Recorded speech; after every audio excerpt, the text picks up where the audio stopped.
June 1942. The skies over the Pacific had changed. Only months earlier, Japan's air arm had seemed unstoppable. Their A6M0 fighters, fast, graceful, deadly, had carved a path of dominance across the Pacific. Pearl Harbor, the Coral Sea, the Indian Ocean raids.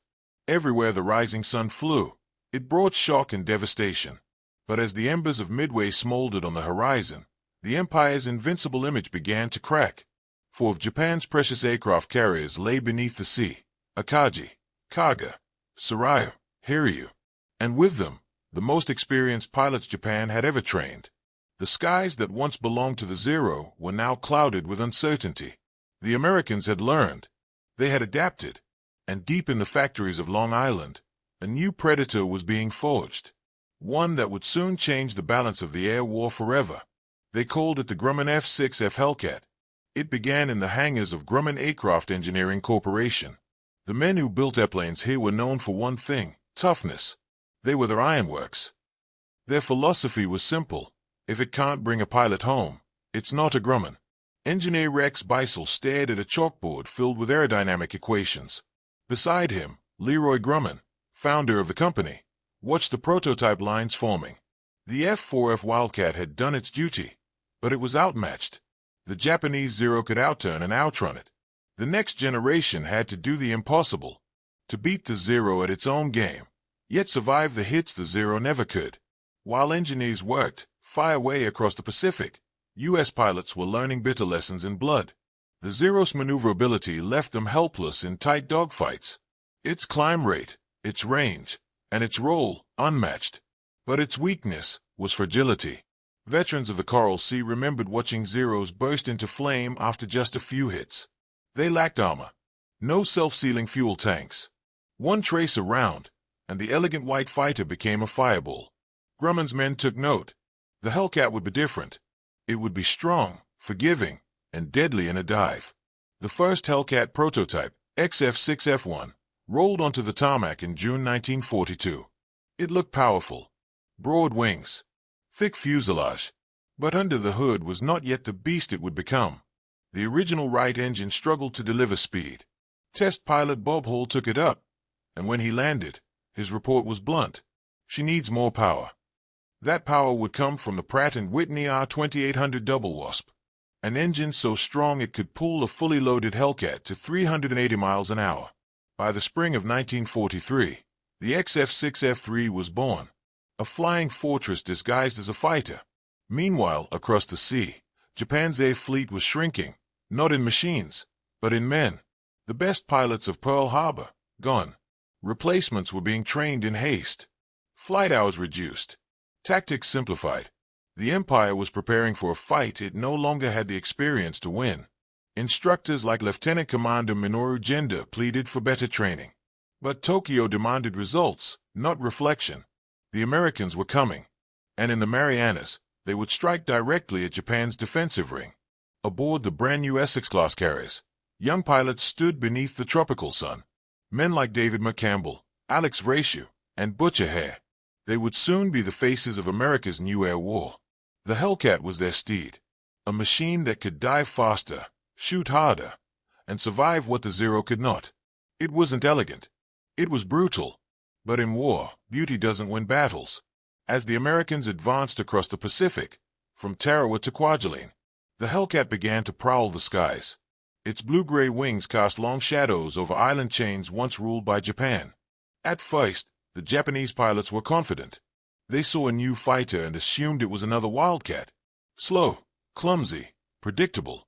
They were wrong. Over Marcus Island, the first air duels told the tale. The Hellcat dove from the sun, tearing into formations of Zeros. Its 6.50 caliber machine guns spat flame, shredding wings and cockpits. A Japanese flight leader screamed into his radio, "This is not the Wildcat. It climbs too fast." By the end of that sortie, Hellcat pilots claimed 12 victories for no losses. The tide of the air war was turning, quietly, decisively. Intelligence officers studied intercepted Japanese transmissions.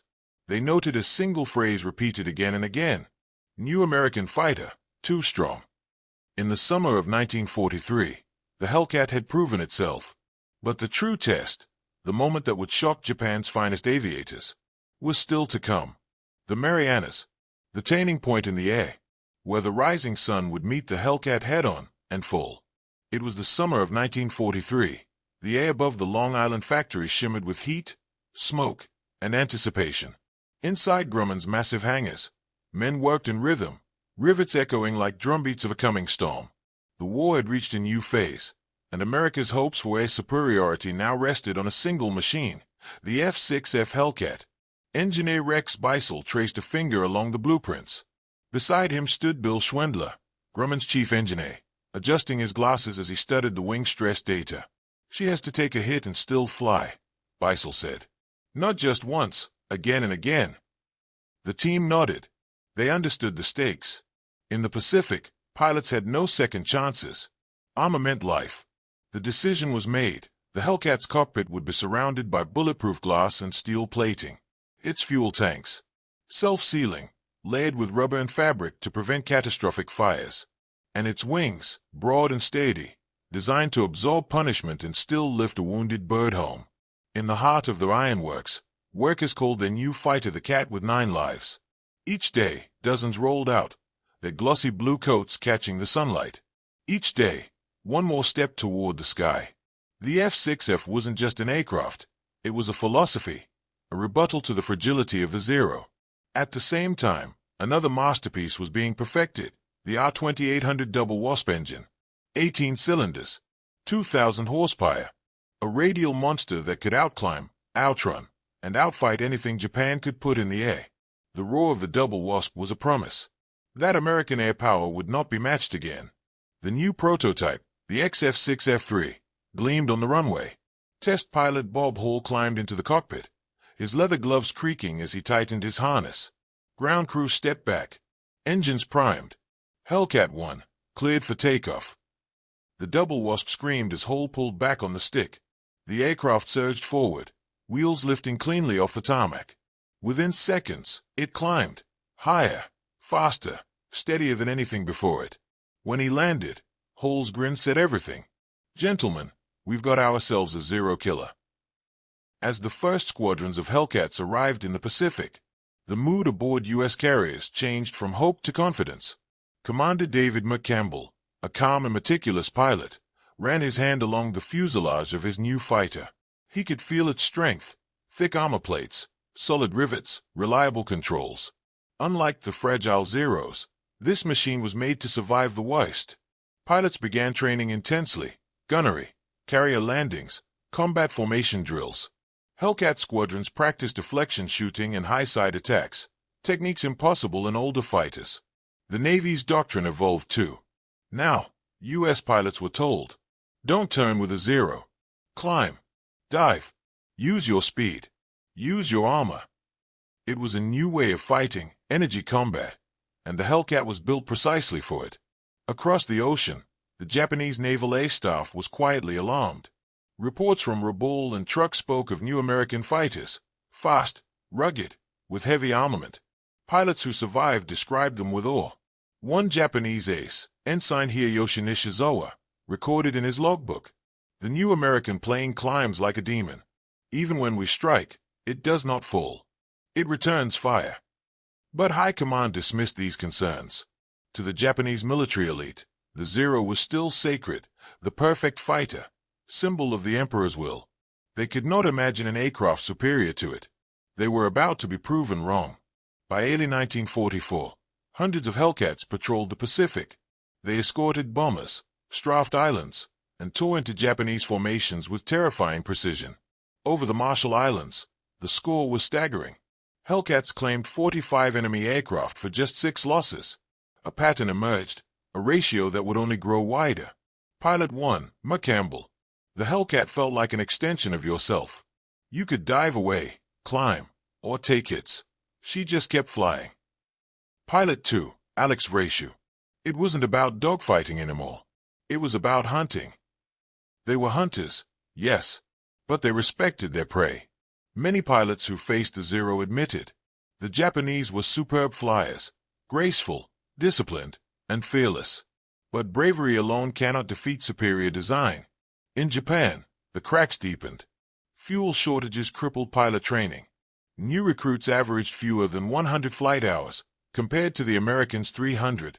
The once proud Zero aces were being replaced by teenagers with minimal combat knowledge. The Imperial Navy was preparing for one final stand, a battle that would decide the fate of the Pacific. That battle would erupt over the Marianas. The Imperial Navy was preparing for one final stand, a battle that would decide the fate of the Pacific. That battle would erupt over the Marianas. Admiral Mark Mitchell stood on the deck of USS Lexington, scanning the horizon. Around him stretched the might of Task Force 58. 15 aircraft carriers, thousands of aircraft, and hundreds of Hellcats ready for launch. Below deck, pilots checked maps, guns, oxygen masks. They didn't know it yet, but they were about to fight the largest aerial battle in human history. And for the first time, Japan's elite pilots would face the full fury of the Hellcat. Forged in fire, tempered by war. The F6F Hellcat was ready. The sky over the Marianas would soon become a graveyard of rising suns. By early 1944, the Pacific Ocean had become a vast chessboard of death and strategy. Each island, a square in a deadly game between two empires. And at its center, the Japanese Empire was bleeding from 1,000 unseen cuts. The once mighty Imperial Navy had ruled the waves. Its carriers, Shokaku, Zuikaku, Taiho, had carried the rising sun across half the world. But now, that empire stood at the edge of the abyss. The skies, once theirs, now belonged to a new master, the F6F Hellcat. In Tokyo, the Imperial Naval Air Headquarters listened to a string of grim reports.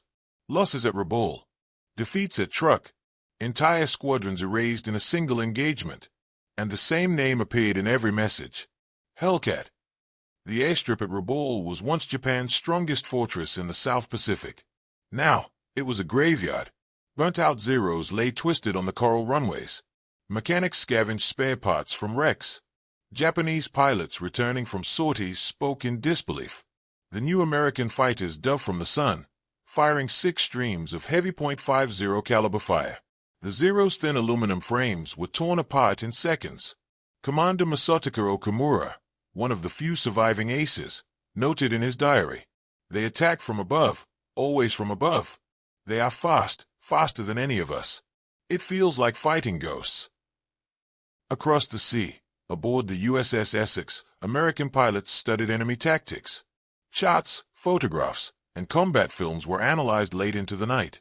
They knew the Zero strengths, turning radius, climb rate, agility, and its weaknesses, fragile construction, unprotected fuel, no armor. A voice from the front of the room. "Gentlemen, the Zero cannot follow you in a dive. You've got armor. Use it.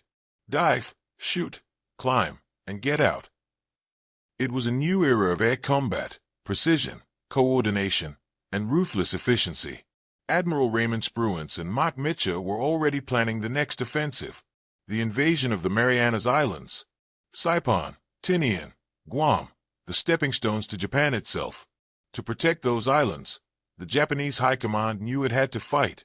And to fight, it needed its remaining air arm. Hundreds of planes, many of them obsolete, flown by barely trained pilots. This would be Japan's last chance to turn the tide. And yet, behind their courage lay a grim truth. The Empire's edge had grown thin.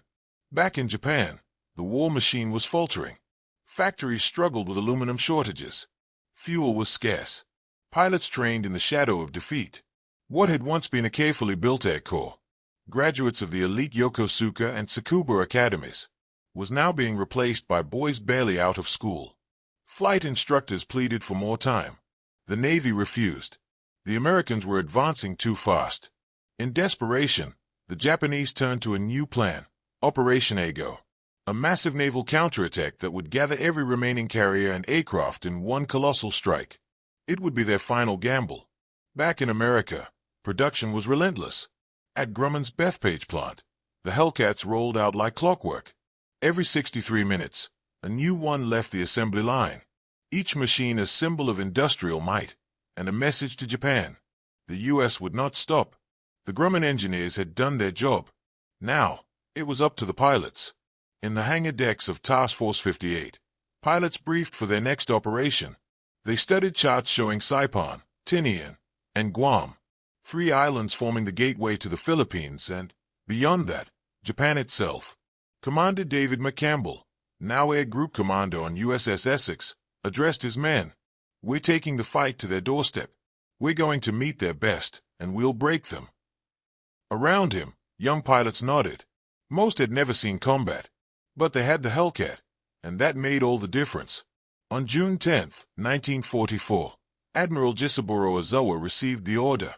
Commence Operation Eigo. The Imperial Navy's remaining carriers, Taiho, Shokaku, Zuikaku, Junyo, Hayo, Ryuho, assembled in the Western Pacific. They carried 430 aircraft.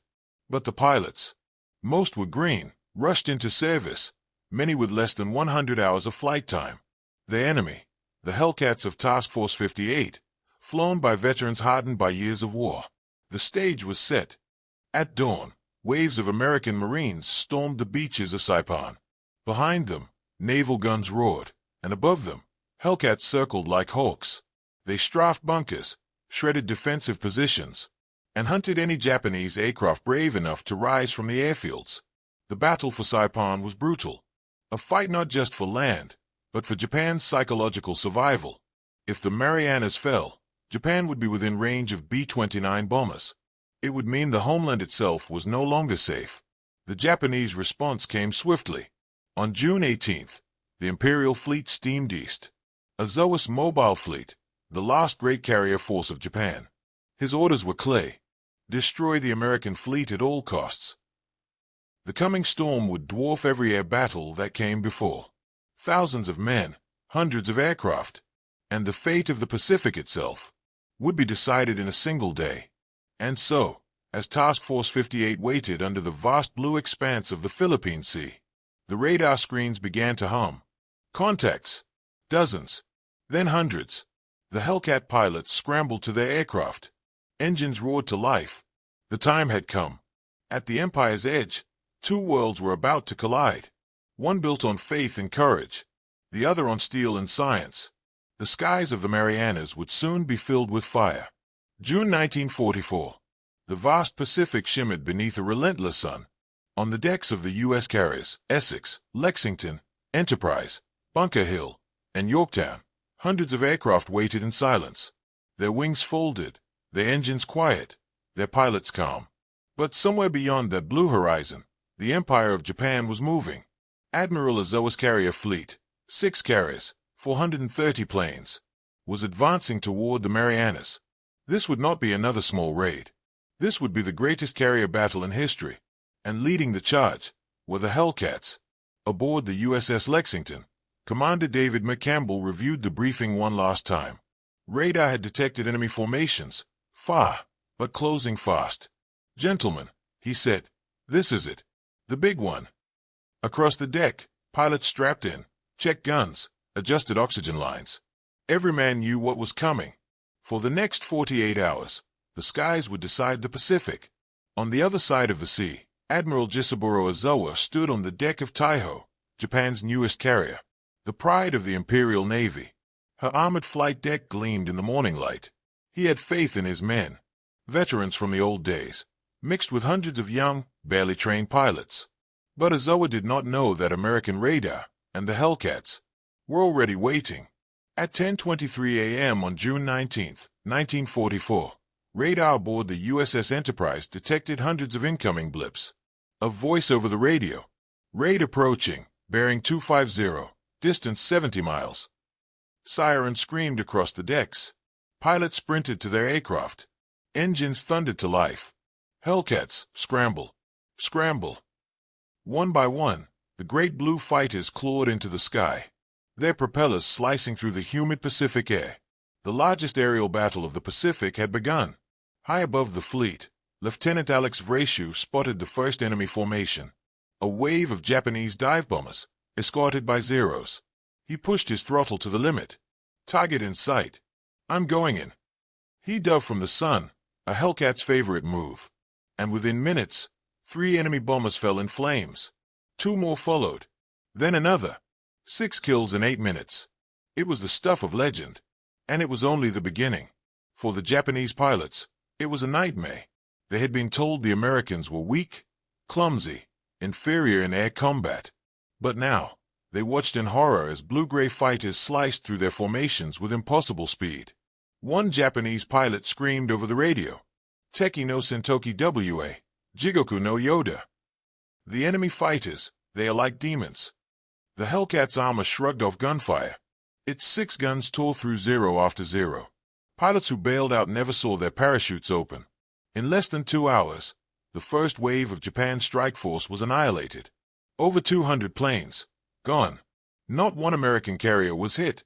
The pilots of Task Force 58 would call it what it truly was, the Great Marianas Turkey Shoot. That night, the air aboard the carriers was electric. Pilots returned to their ships, some exhausted, others euphoric. They had never seen such destruction, such imbalance in the air. Commander McCampbell leaned against the map table, silent. He knew the next day would be even worse. For the enemy. The same day, tragedy struck the Japanese fleet. American submarines, lurking unseen beneath the waves, fired torpedoes into Shokaku and Taiho. Within minutes, both carriers were burning. By dusk, they were gone, consumed by fire and sea. For the Japanese air arm, it was catastrophe. Hundreds of pilots were lost before they even launched.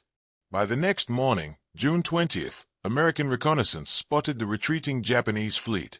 Admiral Mitchell made a daring decision to launch a final strike, even though nightfall was only hours away. Launch the Hellcats. In the dying light, 216 American aircraft, Hellcats, Avengers, and Helldivers, took off into the setting sun. They flew more than 200 miles, over open ocean, low on fuel, to find the enemy before dark. When they found them, the sea below erupted. Hellcats tore into the Japanese air cover. Bombs fell on carriers Taiho and Zuikaku. One after another, ships burned against the crimson horizon. Japanese pilots fought bravely, but the imbalance was total. For every Hellcat shot down, 10 Zeros fell. As night fell, the American pilots faced a new danger. The ocean itself. Low on fuel, many would have to ditch before reaching their carriers. Admiral Mitchell made a historic order. Turn on the lights. Every ship in Task Force 58 lit up the sea, a beacon to guide the pilots home. It was a desperate gamble, risking submarine attack, but it saved hundreds of lives. That night, the Pacific glowed with fire, the wrecks of ships and planes burning miles apart. By dawn, the battle was over. The Imperial Japanese Navy had lost 3 carriers and nearly 400 aircraft. The U.S. Navy, fewer than 30. Exhausted pilots stumbled onto the decks. Grease, sweat, and salt covered their faces. They had witnessed history, and ended an era. Commander McCampbell wrote in his logbook, "We faced the best they had, and the Hellcat stood unchallenged." For the few Japanese pilots who survived, the defeat was beyond comprehension. They had trained to die for the Emperor, but the Hellcat had erased their wings before they even reached their targets. Japan's last great air arm had been shattered. Its finest aces gone, its carriers sunk, its future dark. And yet, this was only the beginning of the end. The Hellcat had been baptized in fire. It had proved unstoppable. And from that day forward, the Empire of Japan would never again control the skies. June 1944. The vast Pacific lay calm, deceptively calm. Beneath that silence, 2 great forces moved toward destiny. On one side, the rising tide of American power. On the other, the crumbling wings of Japan's once invincible air arm. This was the gathering storm. To the Americans, the Marianas meant victory. Control of Saipan and Tinian would place Tokyo itself within range of the new B-29 superfortresses. For the first time, the Japanese homeland could be bombed directly. To the Japanese, it meant survival. Lose the Marianas, lose the empire. And both sides knew it. In Pearl Harbor, Admiral Chester Nimitz leaned over his operations table, tracing the ocean lines with precision. The invasion of Saipan was underway, but reports warned of a large enemy fleet to the west. Admiral Raymond Spruance, calm and methodical, adjusted his glasses and said quietly, "We will meet them head-on." He knew the Hellcats would be the spear of that counterstrike. Thousands of miles away, in a dimly lit war room beneath Tokyo, Admiral Toyoda Soimu, chief of the combined fleet, stood before a map of the Pacific, The red string of Japan's empire stretched thin. The Americans were advancing faster than anyone had imagined. From Tarawa to the Marshalls, from the Solomons to New Guinea, the tide had turned. Now, Toyota issued Operation Ago, a desperate plan to lure the American fleet into the open, destroy it in one massive blow, and reclaim Japan's lost honor. The order was sent. The fate of the empire will be decided in the Marianas. Across the Philippines and the Caroline Islands, the Imperial Japanese Navy stirred to life. Carriers refueled. Airfields buzzed. Pilots, many barely out of training, climbed into their cockpits for what would be their first, and often final, mission. The veterans of the early war, those who had fought at Pearl Harbor, Coral Sea, Midway, were gone, killed, captured, or reassigned. In their place came boys, 17, 18 years old, nervous, trembling, repeating prayers before takeoff. Their instructors told them, "You are the descendants of samurai. Die bravely." They nodded, but none truly believed they could match the new American fighters. Meanwhile, in the east, Task Force 58, under Admiral Mark Mitchell, moved westward with unstoppable purpose. 15 carriers, over 900 aircraft, Hellcats, Helldivers, Avengers, the largest carrier force ever assembled in history. Every deck vibrated with the hum of engines, the smell of oil, salt, and adrenaline. The pilots knew what awaited them. They had studied the Zero, its turns, its weaknesses, its fragile frame. They knew their Hellcats could climb faster, dive harder, and take punishment that would shred any Japanese plane. Still, war was war, and no one underestimated the courage of the enemy. Lieutenant Harry Harrison, aboard the USS Bunker Hill, wrote in his diary, "The Japs will come for us soon. They think we're soft, but they don't know what's waiting for them." Far ahead, on the small island of Rota, Japanese reconnaissance aircraft watched from above, sending desperate reports back to Admiral Ozawa. Enemy fleet detected east of the Marianas, enormous strength. Ozawa's staff hesitated. Their carrier group had fewer than 500 planes, and many pilots had never flown in combat. But pride, and the Emperor's expectations, left no room for retreat. As the sun set over the Philippine Sea, crews worked through the night, loading bombs, fueling planes, chanting prayers. The old carrier Zuikaku, survivor of Pearl Harbor, stood at the center of the formation. Her captain, Jisaku Okada, looked into the dark horizon. He had seen Japan's rise, and now he feared he was witnessing its fall. On the American side, pilots gathered before dawn in the ready rooms, coffee in one hand, nerves in the other. Commander David McCampbell briefed his men. "Our job is simple. Protect the fleet. Don't chase. Don't waste ammo. Let them come to us, and shoot them down." A few pilots laughed nervously. Most said nothing. They knew, once the radar blips appeared, there would be no laughter. Radar operators aboard the USS Enterprise leaned over their scopes. Blips began to flicker, distant at first, then multiplying. Raid detected, bearing 320, distance 150 miles. It had begun. Spruance turned to Mitchell and said calmly, "Gentlemen, launch the fighters." The call echoed through every ship. "Pilots, man your planes. Prepare for launch." Hellcats rolled forward, engines screaming. On each fuselage, bright white stars gleamed in the Pacific sun. The pilots exchanged nods, a silent promise that no matter what happened, they would not yield the skies. Miles away, Ozawa's planes were already climbing. Hundreds of aircraft formed shimmering waves against the rising sun. The Japanese formation commander shouted over the radio, "For the Emperor, charge forward." They believed they were attacking. They did not realize they were flying into the jaws of an ambush guided by radar, waiting Hellcats, and American steel. The stage was set. The battle that would decide the air war of the Pacific was only hours away. For some, it would be glory. For others, it would be death. And for Japan, it would be the beginning of the end. The Hellcats were ready. The storm was coming. June 19th, 1944. The sun rose over the Philippine Sea, orange, merciless, and heavy with destiny. The air was still, before the storm. To the east stretched the might of Task Force 58. 15 American carriers, bristling with fighters, bombers, and determination. To the west, the remnants of Japan's carrier force, commanded by Admiral Jisaburo Ozawa, prepared to stake everything on one final, desperate strike. Both sides knew this day would decide who ruled the Pacific skies. Pilots moved like shadows across the flight deck. Engines coughed again, then roared to life. The smell of fuel and sea salt filled the morning air. Radar operators below watched their screens intently. Then, the call came. Enemy aircraft inbound. Bearing 320. Range 150 miles. The alarms blared. Sailors ran to their stations. The loudspeakers thundered across the decks. General quarters. Man your battle stations. From the carrier decks, the first wave of F6F Hellcats launched, rising one by one, their blue-gray wings glinting in the light of dawn. From USS Lexington, USS Enterprise, Yorktown, Bunker Hill, hundreds of fighters clawed into the sky. The men flying them, young, confident, hardened by training, knew this would be the greatest air battle of their lives. At the same moment, Admiral Ozawa gave the command that would seal Japan's fate. All strike units, commence attack. Engines screamed as the Japanese aircraft lifted off. Waves of A6M0s, D4Y Judies, and B6 Angel torpedo bombers.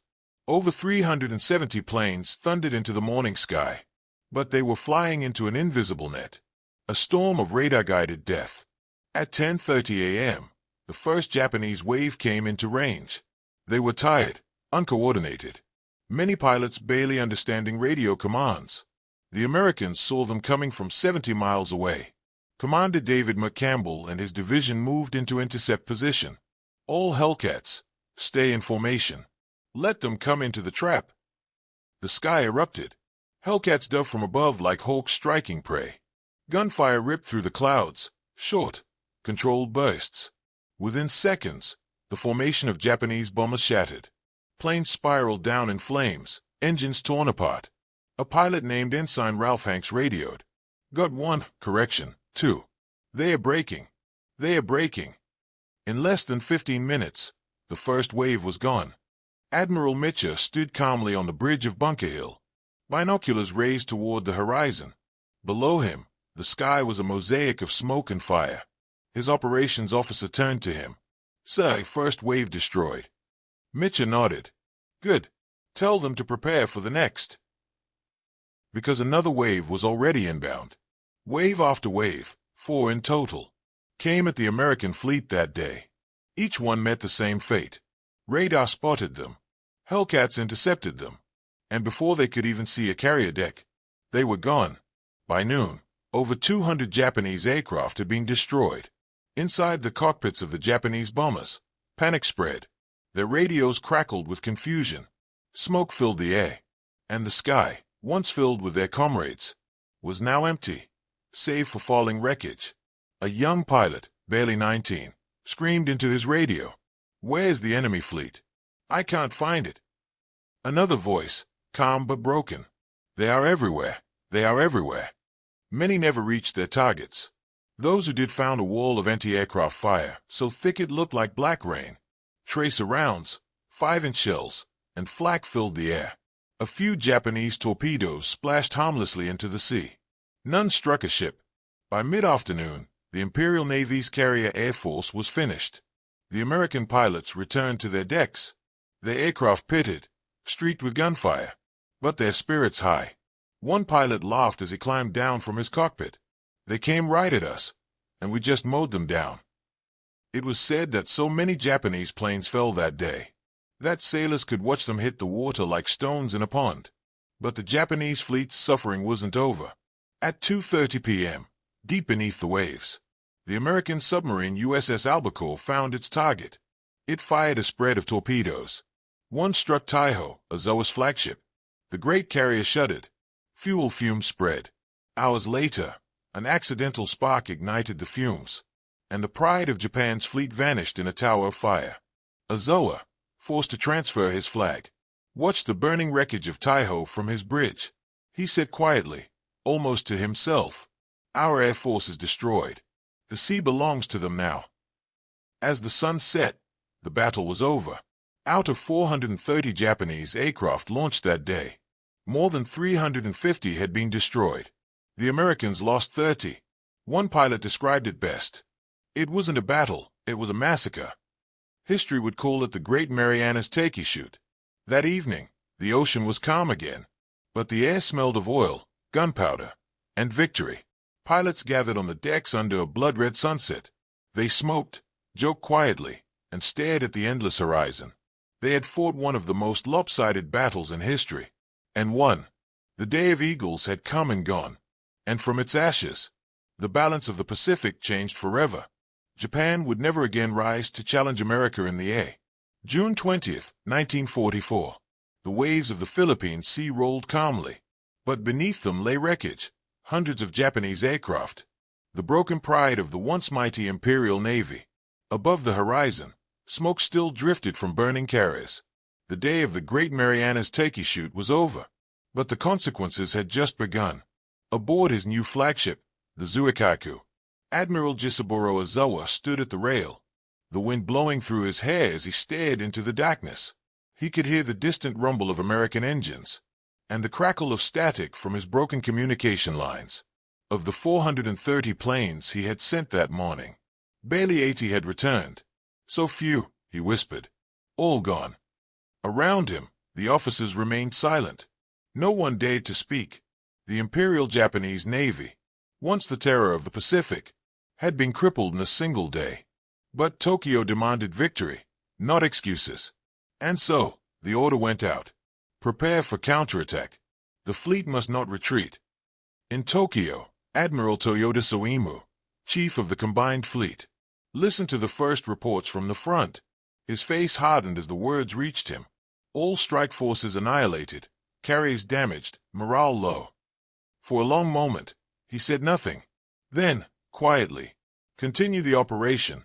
The Empire cannot lose face. Pride and desperation became strategy. On the American side, the mood was cautious, not celebratory.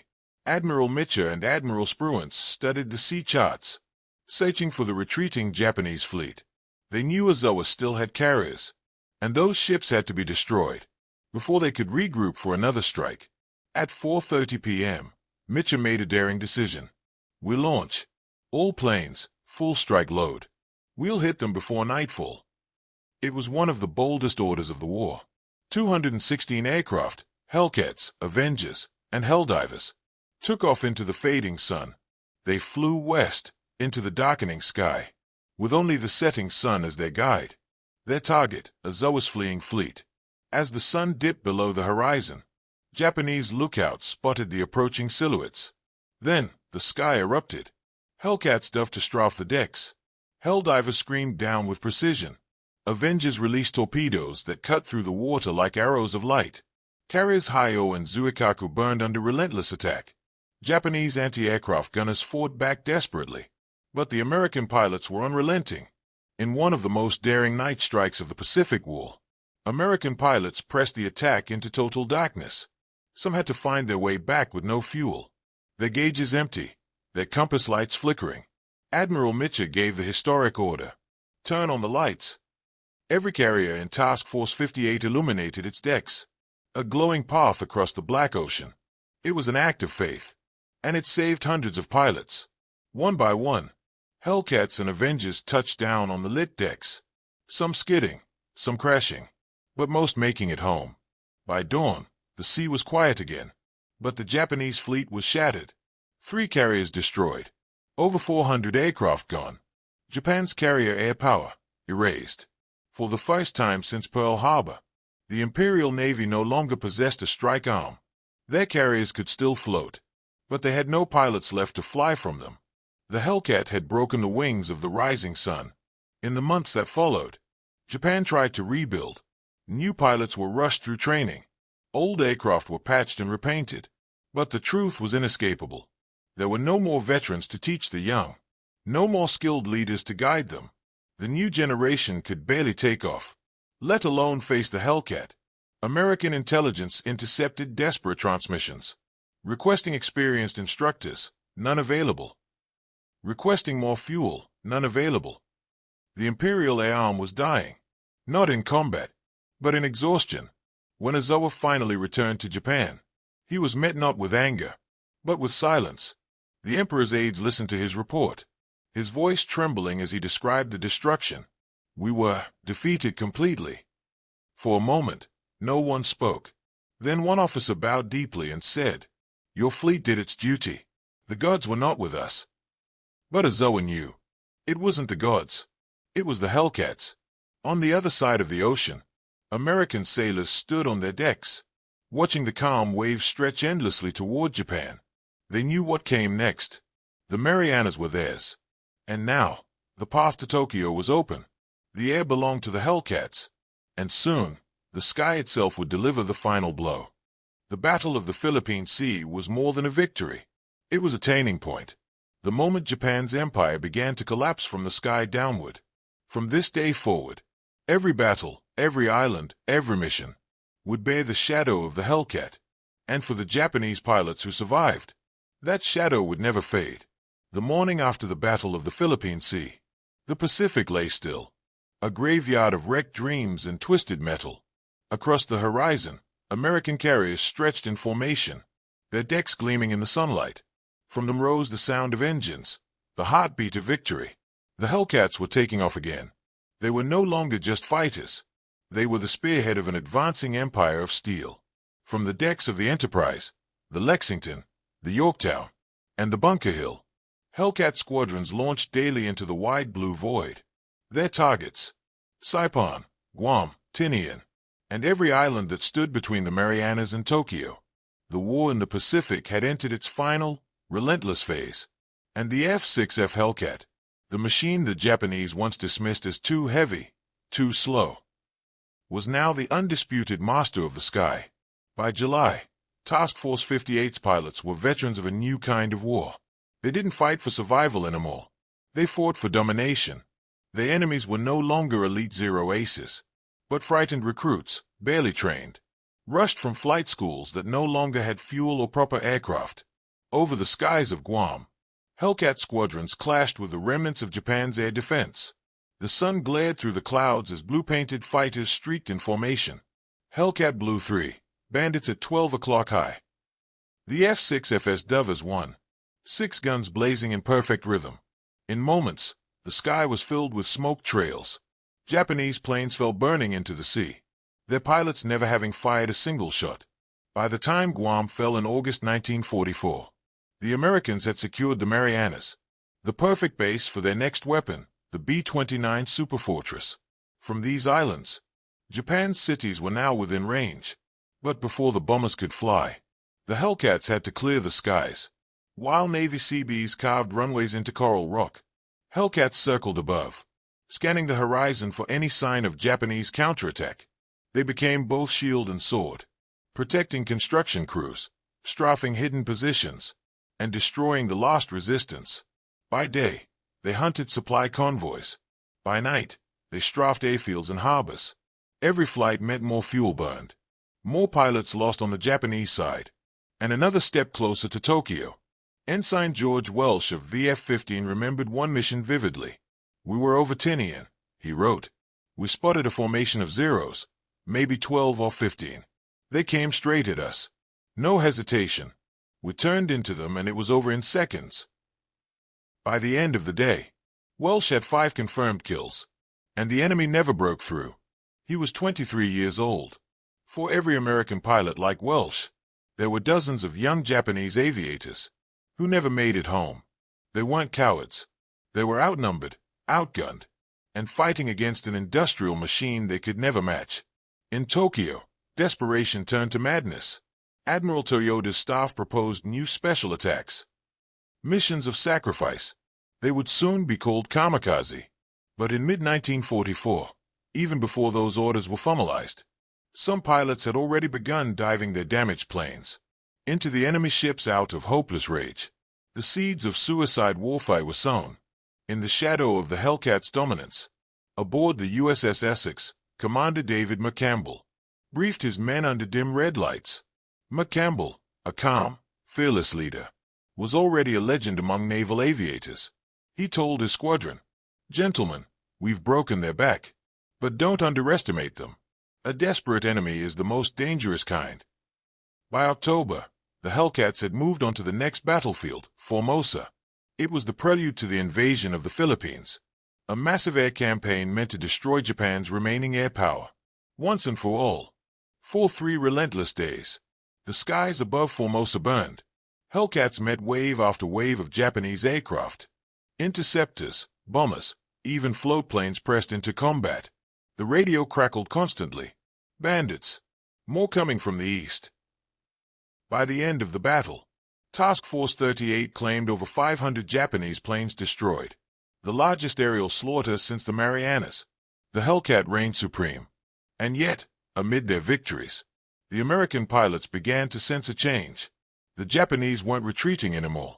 They were charging headlong into death. In those final, furious engagements, the first organized kamikaze attacks began to appear.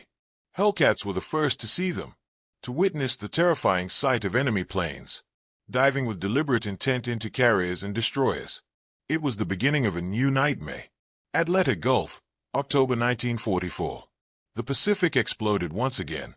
American sailors watched in horror as burning Japanese aircraft slammed into their decks. Hellcats tried to intercept, but many kamikazes came from above the clouds. Too fast, too sudden. The air war had entered its most tragic chapter. Admiral William Halsey, his face carved by fatigue and fury, stared at the reports piling in. "If they want to die for their emperor," he said grimly, "we'll help them along." His words became the battle cry of a merciless advance. Over the Philippines, Hellcats fought constantly, from dawn till dusk. They strafed airfields, destroyed convoys, and escorted bombers across entire seas. Their kill ratios were astonishing, sometimes 19-1. A figure unheard of in air combat. But the pilots never bragged. They were too tired and too haunted. Narrator V.O. Many wrote in their diaries, "We used to cheer after victories. Now we just count the planes." They knew that each kill meant another young man's death, someone who probably never wanted this war. By the end of 1944, the Hellcat had escorted American forces from the Marianas to Leyte, from Guam to Okinawa. The island chain that once guarded Japan was being reduced, one airfield at a time. Each new base brought the bombers closer. Each mission brought the war nearer to Japan's home shores. And the F6F Hellcat was always there, first to arrive, last to leave. As 1944 ended, the Hellcats rested on their carrier decks, wings folded, bathed in the golden light of the setting sun. Their pilots, sunburned and silent, watched the horizon. They knew the war was far from over, but they also knew who would win it. The skies of the Pacific belonged to them now, and soon, even the skies above Japan would fall. April 1945. The Pacific was a battlefield in motion. Okinawa, the last stepping stone to Japan, was under siege. Below the calm morning waves, an armada of American ships stretched like steel across the horizon. Above, the sky began to darken, not with clouds, but with the shadow of death, the desperate kamikaze. From the decks of the USS Enterprise, USS Bunker Hill, and USS Lexington, Hellcats of VF-17, VF-84, and VF-15 launched into the sunrise. Their orders were simple: intercept, destroy, survive. But this would be no ordinary battle. The Japanese had turned desperation into weaponry. Their young pilots trained to die for their emperor, diving deliberately into the largest ships in the U.S. fleet. Lieutenant Commander David McCampbell walked the deck of the Bunker Hill, his eyes scanning the horizon. He knew what was coming. "Stay sharp," he told his squadron. "They're coming faster than ever. No room for mistakes." Below, the deck crews fueled planes with a practiced rhythm, checking guns, loading bombs, and praying silently.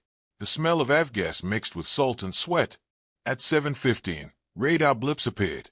Dozens of enemy aircraft approaching from the north. The Hellcats climbed sharply, engines screaming, joining the thin veil of fighters already patrolling the skies. Japanese aircraft formations were irregular, ragged, desperate, fearless. Some carried bombs, some torpedoes, all carried intent, destruction at any cost. "Bandits at 2 o'clock high," shouted Ensign George Davis, VF-17. The first attack wave was upon them. The air erupted. Hellcats met the kamikazes in brutal dogfights, planes twisting, diving, and spiraling through clouds of smoke. At 7:45, a Yokosuka P-1Y Francis dove toward the bunker hill. VF-17 Hellcats intercepted at mid-flight. 6 guns roared, tracer rounds tore through the sky. The kamikaze missed the carrier by mere feet, but another plane struck the Enterprise moments later. Fire alarms screamed. Decks shook under impact. Smoke poured from the hangar bays. Admiral Mitchell, standing on the bridge, remained calm. Keep the fighters up. Protect the ships. Don't let them through. But the pilots knew, for every plane destroyed, another seemed to appear. This was no longer just an air battle. It was a storm of metal and fire, a relentless test of endurance. At 8:30, VF-84 pilots spotted a formation of F6M-0s carrying bombs. They dived, guns blazing.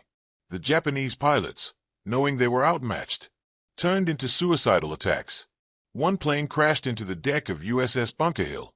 Flames erupted instantly, engulfing hangars and planes on deck.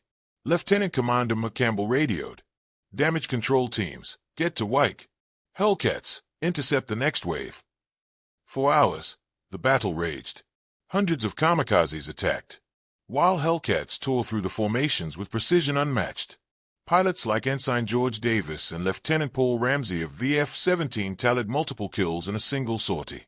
Their skill, speed, and the F6F Hellcat's superior armor and firepower gave them an edge no Japanese pilot could match. "We're running out of ammo," one pilot radioed. "Keep them off the carriers," replied McCampbell. By noon, the fleet had suffered casualties. USS Bunker Hill was heavily damaged, hundreds of sailors injured or killed. But the kamikazes had achieved less than they had hoped. The Hellcats, relentless in pursuit, destroyed more than 200 enemy aircraft in a single day. Their kill ratio was unmatched in history, a testament to skill, training, and the devastating capabilities of the F6F. Ensign George Davis wrote in his diary, "The sky is a furnace. Planes are falling like leaves. We dodge, we fire, we pray, and still more come." By sunset, the Hellcats had cleared the sky, but the smell of burning oil and metal lingered. That night, sailors and pilots walked among the wreckage on the decks, counting the losses, repairing the damage, and preparing for the next day. For the Hellcats, there was no rest. The kamikaze threat would return at dawn, and each mission meant facing death head-on, time and again. The Battle of Okinawa would last nearly 3 months, and in the skies above, the F6F Hellcat became both shield and sword, the guardian of the fleet, the terror of Japan's lost pilots. Though the kamikazes inflicted horrific damage, the American carriers survived. Hellcats dominated the air, intercepting, shooting down, and deterring almost every attack. The psychological impact was staggering.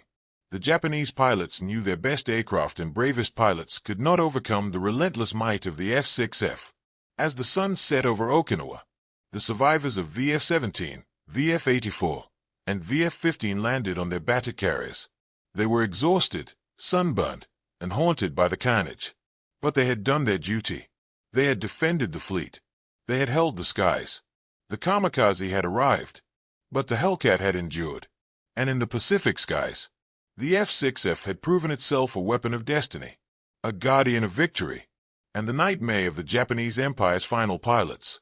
August 1945, the war that had raged across the Pacific for nearly 4 years, was reaching its final act. From the Marianas to Okinawa, the F6F Hellcats had carved a path of dominance across the skies, destroying enemy aircraft, protecting fleets, and breaking the heart of Japan's air arm. Now, the stage had shifted. The carriers and Hellcats were preparing to strike the Japanese home islands themselves. For the first time in history, U.S. naval aircraft would fly directly over Japan. The culmination of strategy, skill, and technology was about to be tested in the skies above Tokyo, Kobe, and Nagoya. Pilots of VF-15, VF-17, and VF-84 ran across the flight decks, engines roaring, checking guns, fuel, and instruments one last time. Lieutenant Commander David McCampbell, decorated ace of the Marianas and Philippine Sea, stood at the edge of the deck, watching the horizon. "Gentlemen," he said, calm and resolute, "this is it. Fly clean, shoot straight, and watch each other's backs.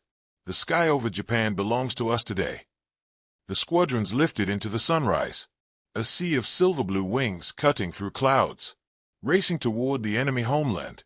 Radar operators had spotted minimal resistance. Japan's air force was nearly gone, its remaining pilots exhausted, undertrained, and hopelessly outmatched. Still, they flew. Their desperation burned like a flare across the skies. Over Tokyo, Hellcats met scattered formations of remaining Zeros and Ki-84s. The engagements were swift but deadly. Hellcats dived, fired, and climbed in perfect coordination.